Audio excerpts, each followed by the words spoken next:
Assalamualaikum warahmatullahi wabarakatuh. Selamat malam semuanya. Perkenalkan, nama saya Muhammad Kiki Medio. Pada kesempatan kali ini, saya ingin mempresentasikan mengenai analisis pendekatan pembelajaran seni rupa dalam pembelajaran abad 21. Untuk materi presentasi kali ini akan dibagi menjadi 4 subkultur. Materi sub submateri yang pertama yaitu disiplin based art education. Disiplin based art education ini merupakan pendekatan dalam pendidikan seni yang menekankan pengajaran seni melalui 4 disiplin utama, yaitu kritik seni, sejarah seni, estetika, dan produksi seni. Pendekatan ini dikembangkan untuk memberikan pendidikan seni yang lebih terstruktur dan komprehensif, serta untuk meningkatkan pemahaman dan apresiasi siswa terhadap seni. Tujuannya memberikan pendidikan seni yang seimbang dan menyeluruh, sehingga siswa tidak hanya terampil dalam membuat seni, tetapi juga memahami konteks dan makna seni tersebut. Untuk kelebihannya sendiri, ada beberapa keunggulan dari pendekatan disiplin ini yang meliputi pendekatannya lebih komprehensif, maksudnya lebih menyeluruh. Selanjutnya meningkatkan pemahaman dan apresiasi seni, lalu pengembangan keterampilan berpikir kritis sehingga siswa lebih terbiasa untuk berpikir analitik. Yang terakhir, peningkatan kreativitas. Untuk kekurangannya sendiri ada pada kompleksitas implementasi karena menggunakan 4 disiplin tadi. Lalu ada kebutuhan sumber daya yang membutuhkan sumber daya yang lebih besar dibanding pendekatan lainnya.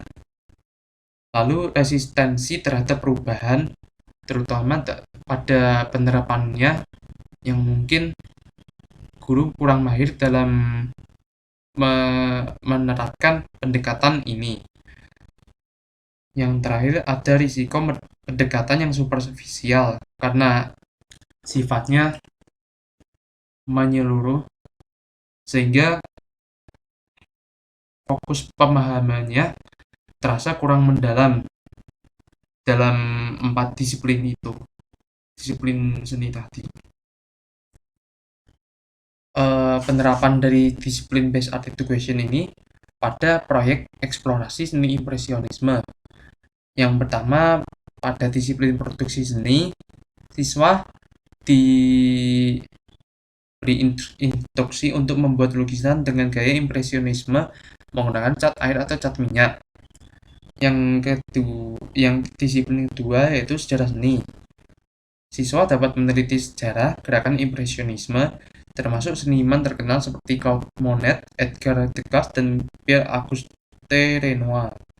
Kritik seni, siswa mengamati dan menulis kritik seni tentang lukisan impresionis, baik karya mereka sendiri maupun karya seniman terkenal.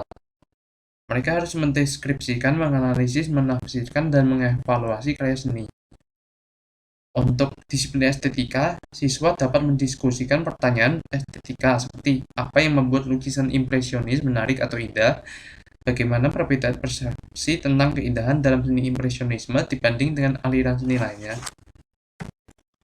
Selanjutnya, pendekatan self-expression art education. Pengertiannya yaitu pendekatan yang lebih menekankan pada ekspresi pribadi dan emosional siswa melalui berbagai media seni. Prinsip utama dalam pendekatan ini yaitu ekspresi pribadi, proses kreatif, emosi dan pengalaman, dan konteks sosial dan budaya. Untuk kelebihannya sendiri, pendekatan ini dapat mengembangkan kreativitas siswa. Keunggulan lainnya yaitu ekspresi emosional dan kesejahteraan yang dimana mungkin lebih difokuskan pada pendekatan ini dibandingkan pendekatan lainnya. Yang selanjutnya, peningkatan keterampilan komunikasi pada saat membuat dan merepresentasikan karya seni masing-masing. Selanjutnya, pengembangan identitas dan kepercayaan diri dan apresiasi seni dan budaya. Untuk kekurangannya sendiri, yaitu kurangnya struktur dan pedoman. Untuk anak-anak yang masih butuh eh, teknik dasar mungkin akan menyulitkan. Selanjutnya kesulitan dalam penilaian, karena penilaiannya lebih bersifat ke subjektif. Untuk selanjutnya yaitu keterbatasan sumber daya. Selanjutnya ada perbedaan kebutuhan siswa, karena tadi perbedaan penguasaan skill dasar tadi. Yang terakhir kurangnya fokus pada teknik dan keterampilan dasar. Contoh penerapannya pada ekspresi diri melalui lukisan, dengan tujuan mendorong siswa mengekspresikan perasaan dan pikiran mereka melalui media lukisan, dan mengembangkan keterampilan teknis dasar melukis. Pendekatan selanjutnya yaitu visual culture art education. Pengertiannya merupakan pendekatan dalam pengajaran seni yang menekankan pada pemahaman dan pengalaman visual secara luas dalam kehidupan sehari-hari. Ini tidak hanya mencakup seni rupa tradisional seperti lukisan dan patung, tetapi juga mempertimbangkan bagaimana budaya visual mempengaruhi cara kita memahami dan menginterpretasikan dunia.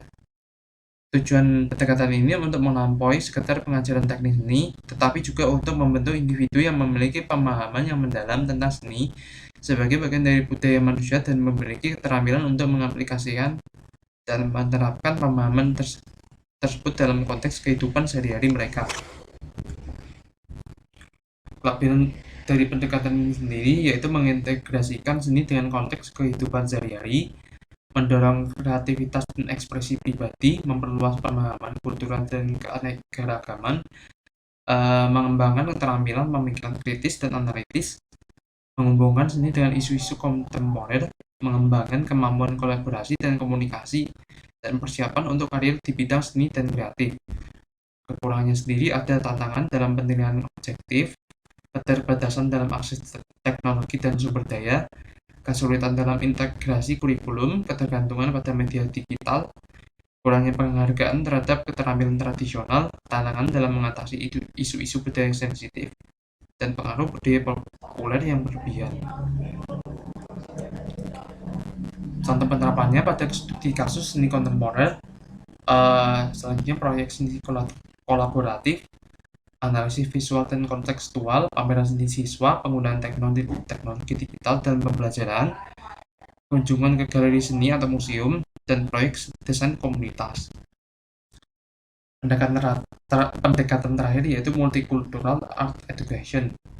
Pengertiannya yaitu pendekatan pendidikan yang berupaya mengakui, menghargai, dan mengintegrasikan keberagaman budaya dalam proses belajar mengajar, dengan tujuan untuk mempromosikan pemahaman yang lebih dalam mengenai berbagai budaya, mengembangkan sikap toleransi, mengurangi persangka, dan membangun masyarakat yang lebih inklusif dan adil.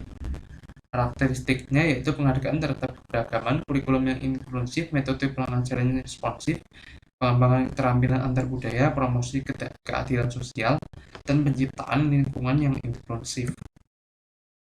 Kelebihannya yaitu peningkatan toleransi dan pengertian, pengalaman belajar, pengembangan keterampilan sosial, persiapan untuk dunia global, mempromosikan keadilan sosial.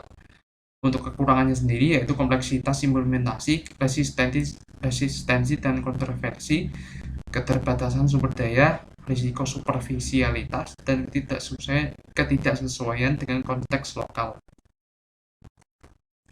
Contoh penerapannya sendiri yaitu penerapan kurikulum yang inklusif, penggunaan buku teks multikultural, kegiatan ekstrakurikuler yang multikultural, hari kebudayaan, pelatihan guru, pembelajaran kolaboratif, dialog antar agama dan antar budaya, program pertukaran pelajar, dan pendekatan inklusif dalam penanganan konflik.